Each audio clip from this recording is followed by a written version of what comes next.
Ce shiur est dédié pour une bonne parnassa et une aliyah rapide de Brigitte, Yael, Bat-Claire, Clara et de ses enfants. Amen. Je demande aux élèves de quoi on parle. Quelqu'un me dit, est-ce qu'il faut monter en Israël ou pas, la aliyah? Et maintenant, je vois qu'on fait un cours pour l'aliyah rapide. Min Hashamaim, ça nous montre à quel point Dieu veut qu'on fasse son aliyah, Bezrat Hashem. Tout le monde comprend la valeur de la Torah. Tout le monde comprend la valeur de Olam Haba. C'est infini. La Gemara dans Traité Brachot, page 5, je me souviens bien, dit il y a 3 choses qui s'acquièrent avec souffrance. La Torah, Olam Haba et Eretz Israël, la terre d'Israël. Ça veut dire que la Gemara met au même degré la terre d'Israël et la Torah Olam Haba. C'est-à-dire que ça nous dépasse complètement. C'est une terre sainte. Dieu demeure dans cette terre. C'est inimaginable. C'est-à-dire que les yeux de Dieu sont dans cette terre du premier jour d'année jusqu'au dernier. On a une providence spéciale. Rabbi Nachman de Breslev, il a dit, il faut rappeler que quelqu'un vende tout ce qu'il a, toute sa fortune, pour acheter un billet pour venir en terre d'Israël, même s'il n'est même pas certain d'arriver. Il dit pourquoi? Parce qu'en terre d'Israël, les choses ont l'air naturelles. Rien n'est naturel. Rien n'est naturel. Tu as une table, tu as un stylo, tu as un micro, tu as une veste, ça a l'air une veste, ça a l'air un micro. Pas du tout. Tu es complètement sur une autre planète. Tu es complètement... Alors, nos yeux de chair ne voient pas. Mais c'est une réalité. Pourquoi est-ce qu'on voit qu'il y a tellement de discussions autour d'Israël? Ce pays-là existe depuis 72 ans bientôt. Il y a des dizaines de pays qui sont arrivés à leur indépendance dans cette période-là. Pendant 2, 3, 4 ans, les voisins n'étaient pas contents. Ils sont calmés. Là, tu vois, ça ne va pas. Chaque quelques semaines, de nouveau l'ONU, tatati, tatati, tatati, tatata. On voit que c'est une terre spéciale. Que dit la Torah là-dessus?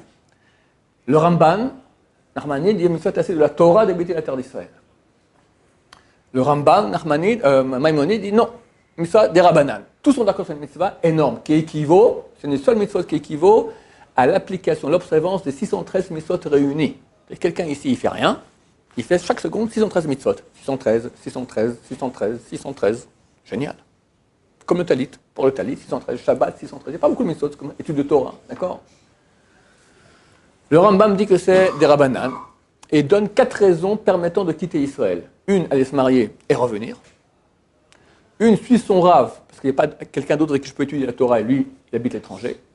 3, aller sauver des Juifs à l'étranger. 4, si c'est la famine. Il dit ici que le char, le taux, le prix des aliments, il a doublé. D'accord? En 2 mots, on ne peut pas s'arranger financièrement, c'est impossible. Ces 4 raisons, et que ces 4 raisons. On ne peut pas quitter Israël. Et pourtant, les gens quittent pour un oui, pour un non, les vacances, les machins, vacances en Grèce, vacances en... Non, non. De quel droit tu quittes maintenant? Tu es sous l'aile d'Hachem, sous la Shrina, la présence divine, ça se sent. Jérusalem, on n'en parle pas. Il y a des gens qui rentrent dans Jérusalem, ils sentent Tel Aviv. J'ai une tante super anti-religieuse, elle est née à Jérusalem.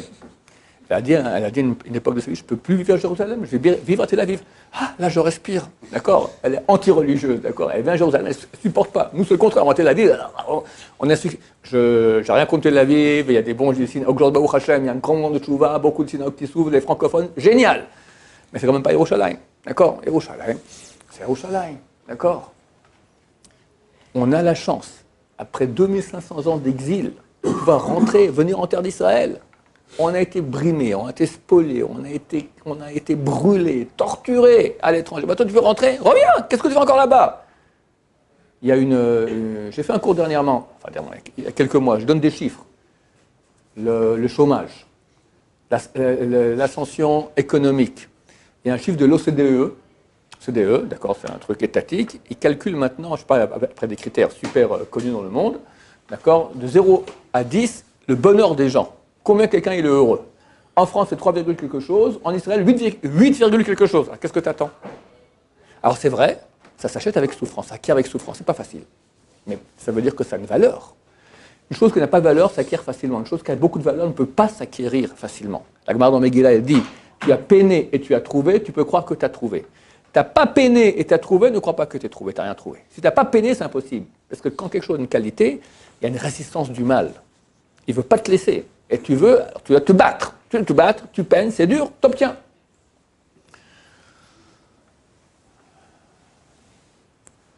Quand on fait une mitzvah à l'étranger, C'est marqué comme ça, la Gemara dans Traité Ksubot, elle dit celui qui habite l'étranger, c'est comme s'il est idolâtre.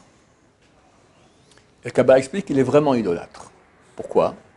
Parce qu'il est impossible de faire une mitzvah à l'étranger qui soit 100% pure. Quand tu fais une mitzvah, tu donnes quelque part tu amènes un flux dans le ciel, qui après revient en ricochet sur Am Israël et toute l'humanité. Ce flux, il passe par les ministres les anges, d'accord, des pays d'étrangers qui prennent un tribut. Et en cela, c'est l'avodat zara. Tu donnes un flux au côté négatif. En Israël, complètement pur. Ça monte tout droit. Le Gaon de Vilna avait un élève, Rabbi Chaim de Volojine. D'accord? C'était Rabbi Chaim ou son frère Rav Zalman. Un des deux, je ne sais plus. C'était deux des Géonim, des génies en Torah.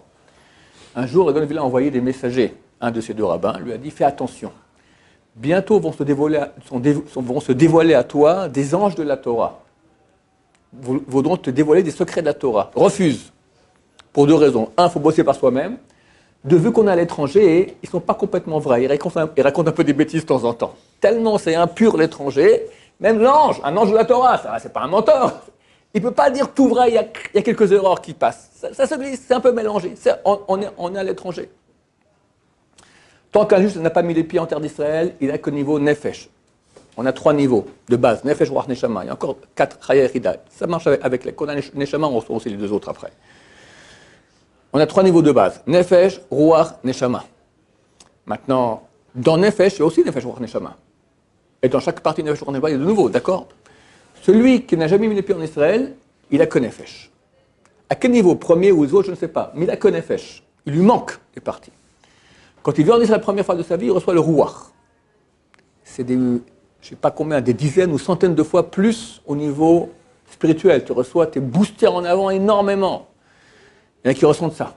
C'est le syndrome de Jérusalem. Il y en a qui tombent dans les pommes, il y en a qui se mettent à pleurer, il y en a qui se mettent à trembler, d'accord? Qu'est-ce qui se passe? Il y a le beau temps, il fait bien, c'est sympa, le cocktail des pierres, ok. C'est un truc connu, d'accord? Syndrome de Jérusalem. En fait, après le Kabbalah, il reçoit le Ruach. Boum, ça rentre dedans, ça fait un choc émotionnel, spirituel. Quand quelqu'un décide d'habiter en terre d'Israël, il reçoit un Neshama. Ça, c'est des milliers de fois plus. Un degré spirituel énorme. Tu avais une petite... Hachem envoie une émission. Attends, toi, tu as une petite antenne parabolique, comme ça. Ça, c'est Nefesh. Ça, c'est Ruach, Neshama, 100 mètres de grand, d'accord. Tu reçois l'émission extraordinaire. Tu quittes Israël. Si c'est pour appeler un petit voyage, clic-clac, ok, ça reste. Tu quittes pour longtemps, ça part, terminé. Pour que l'étranger, il doit faire 2 fêtes de Yom Tov. Pourquoi 2 jours de Yom Tov? Parce que Yom Tov, comme son nom l'indique, c'est un jour de lumière. C'est quoi Yom Tov? Un jour bon. Qu'est-ce qu'il a de bon? Parce qu'on mange bien. Alors en fait, la première fois on voit le mot Tov dans la Torah, c'est à propos de la lumière. Vayar Elokim ta'or ki tov. Dieu vit que la lumière était bonne. Dans les sages d'Israël, il ne veut pas dire des choses trop kabbalistiques comme ça, de façon trop ostentatoire, donc il cache. Au lieu de dire un jour de lumière, parce que les enfants vont dire papa, je vois aucune lumière. D'accord? Ils ne comprennent pas, les enfants, ils ne ressentent pas la lumière. On va dire Yom Tov, un jour bien. L'enfant dit pourquoi tu es bien? Regarde, tu as mis des beaux habits, il y a des bonnes choses à manger, il y a un bon gâteau. Ah ouais, c'est un jour bon, d'accord? Mais nous, qu'est-ce qu'on va faire des bons gâteaux et des beaux habits? D'accord? C'est beaucoup plus grand, on reçoit une lumière spirituelle très très grande. À l'étranger, c'est tellement bouché, l'âme est bouchée, d'accord? Le ciel il est bouché, qu'il faut 2 jours pour que la lumière passe, et c'est même pas certain que tout passe. C'est pour ça qu'il doit faire 2 jours. Et même quelqu'un qui va en Israël, vu qu'il n'a pas essayé de s'installer en Israël, il n'a pas de Neshama, donc il doit faire 2 jours en Israël. À moins qu'il soit Sfarad et pas marié, en âge de se marier. Là, vu qu'on pose la question, est-ce qu'il serait prêt à rester en Israël s'il trouvait une femme riche, belle, Yirat Shamayim, tout ce qu'il faut? Il dit oui, ou même je ne sais pas. Alors déjà, il peut faire 1 jour. Parce qu'il reçoit le Neshama quand il est ici. Quand il repart, il perd tout de nouveau. C'est énorme. Comment rester à l'étranger après cela? Comment? T'es pas aimé. L'antisémitisme qui remonte. T'es pas dans ton pays. Aujourd'hui, la Torah est revenue en terre d'Israël. La Torah, elle a quitté Israël il y a 1800 ans. Elle était en Babylonie, après en Afrique du Nord, en Espagne, en France, en Ashkenaz, en Russie, en Pologne, en Amérique, partout. Maintenant, c'est fini. Les grandes yeshivot sont ici.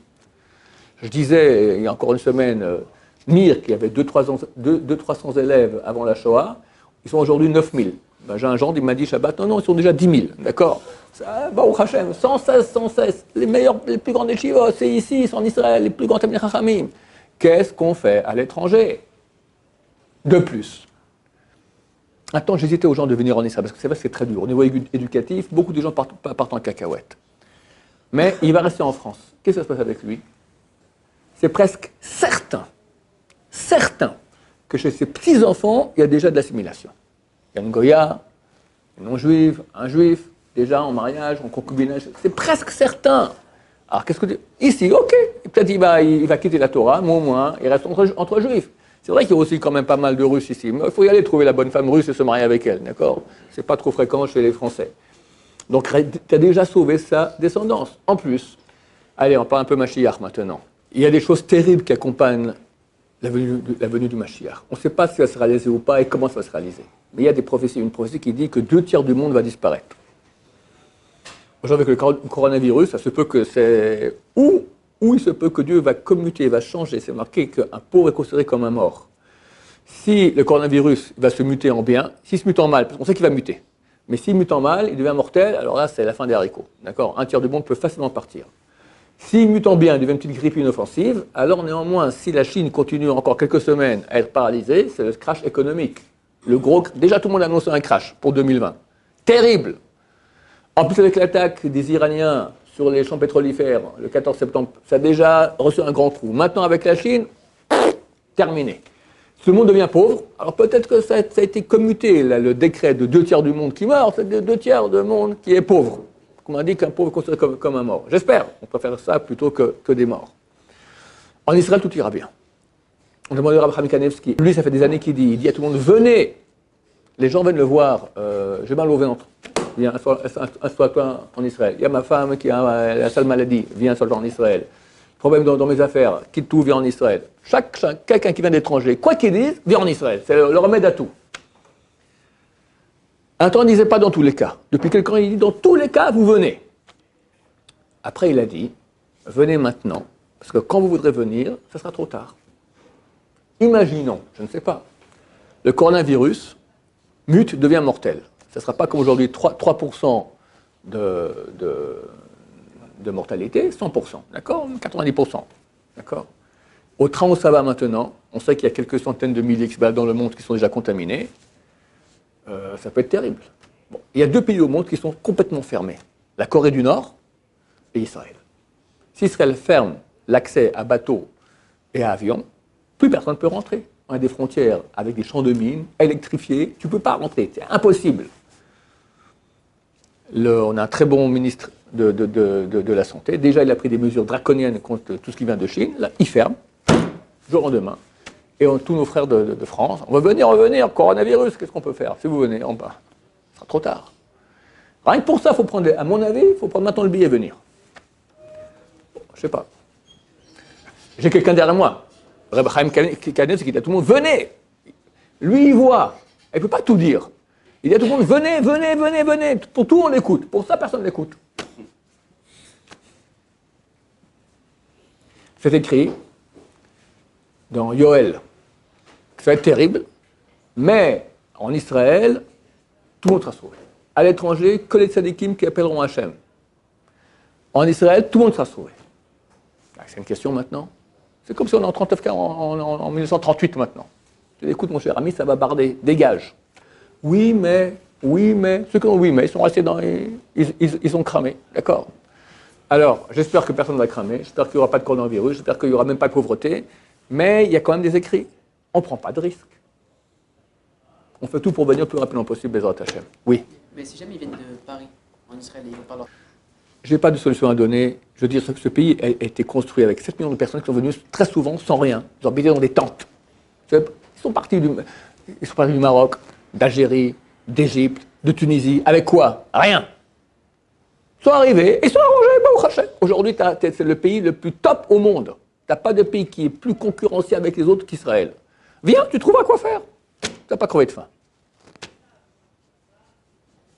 Non, mais j'ai pas... En France, j'ai, comment on appelle ça, le truc qui tombe toujours...